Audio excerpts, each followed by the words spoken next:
Hey bro, can I be on your podcast? Thanks. Today I'll be sharing that as well as several other big do's and don'ts that I've learned as a gatekeeper for a major podcast to help you land more podcast interviews. Stay tuned.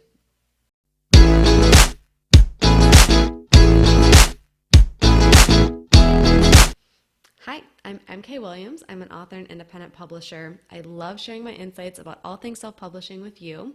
Before I get into details about today's topic, please don't forget to subscribe. Then you'll be notified every time I put out new videos each week about self-publishing and making a career out of being an author. So, as someone who is an author and I've tried to get on podcasts to land interviews, I am also a gatekeeper for a major podcast. And I want to be able to share with you the biggest things that I've experienced as do's and don'ts to help you out. Now, whether you're an author, you're another creative entrepreneur, and you're trying to get on podcasts, these are kind of universally applied. So, hopefully, this can help you even if you're not an author today. So I see pitches from authors, bloggers, speakers who do an amazing job to be able to really put themselves forward in the best light to pitch a podcast and to pitch the podcast that I help out with, the Choosify podcast. I also see some really cringeworthy pitches. So I'm just going to go straight into the do's and don'ts to help you out. So the first thing is don't write a novel as your pitch. So there are people who are just scrambling to get on podcasts and promote their business, their book, whatever. The people who have to vet those and screen those requests are just going to see a wall of text and their eyes are going to glaze over. Do not write a novel. Do not write, I'll keep this brief, and 5 paragraphs later say, well, I went on a little long. Revise it, take time to really think through who is the person who's reading that, what do they want to see? Because if you're writing a novel, you have not thought about that.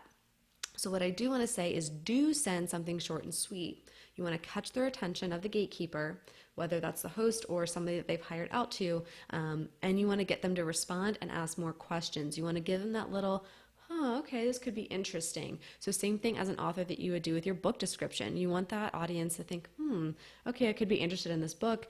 Okay, I could be interested in interviewing this person. What's going to be your hook? What's going to get them to say, okay, yes, I want more information. Second thing, which should really come as no shock to you, but don't spell the podcast host name or their podcast title wrong. Just don't take 2 seconds to put in the correct information and to double check it. Clearly, if you're copy and pasting pitches, that's going to show through if you clearly are sending it out with a different podcast name to some other podcast. So don't refer to one of the podcast co-hosts as a guest. Don't take a second, actually show that you understand who they are, that you've listened to their podcast at least once, and go from there. It's going to show if you don't know about them. So for that, I would say do take a few moments to do your research. How to spell the person's name? What's the format of the podcast? Are there co-hosts? Is it a panel? What's the name of the podcast? Is it affiliated with a larger brand? Things like that. Do take that time. The next one is don't ask to plug your book, plug your business, plug anything else. The podcast does not exist for you to promote these things. People listen to podcasts to be entertained and informed. So what I would say is do look through the topics that they've covered and write a thoughtful pitch based on what you think you can either add to what hasn't been covered yet, or maybe they already had a conversation and you think you can add more to it.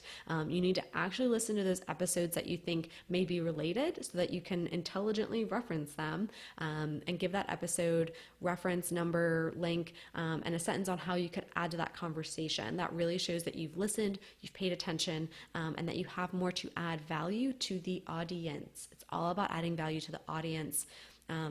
Don't use these absolute terms of you've never covered this topic before, because if they have, they're going to delete that pitch really fast because it shows that you didn't do your research. Okay, another don't that kind of goes with that is don't speak in absolutes. Don't say, I've listened to every episode of this podcast you've ever done. Nope. Have you actually done that? Some podcasts have been around for years and years and years. I find it very unlikely that you've listened to every single episode and you're just now pitching.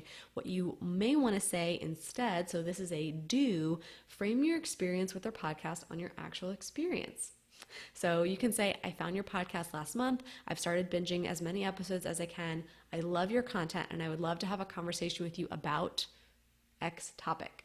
That's where you're being honest. You're telling them, hey, maybe you have talked about this before, but I'm relatively new. So you're kind of couching that and setting the expectation for what your experience is with their podcast. Another don't is don't dismiss the team that supports the podcasters. Many podcast hosts need to outsource their scheduling and their support. Don't diss the person who's answering emails because they're your gatekeeper. They're going to shut the gate in your face.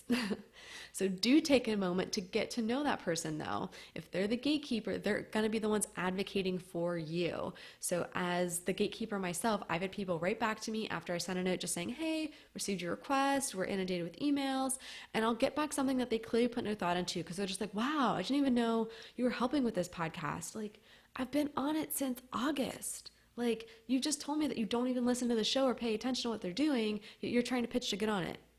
Take 2 seconds to think before you respond. It really should go without saying, but apparently it has to be said. So these are my top do's and don'ts for podcast pitching.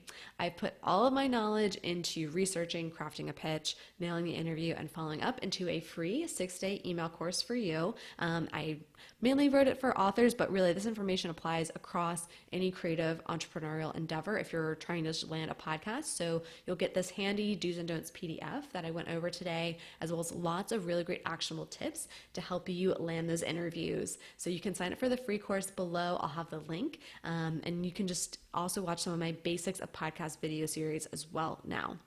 So I hope you found this information really helpful. Hope it helps you land more interviews. And if you do, please leave a comment below and give this video a thumbs up so I know and I can maybe give it a listen. I hope you have a great rest of your day. And now you can get back to writing your book.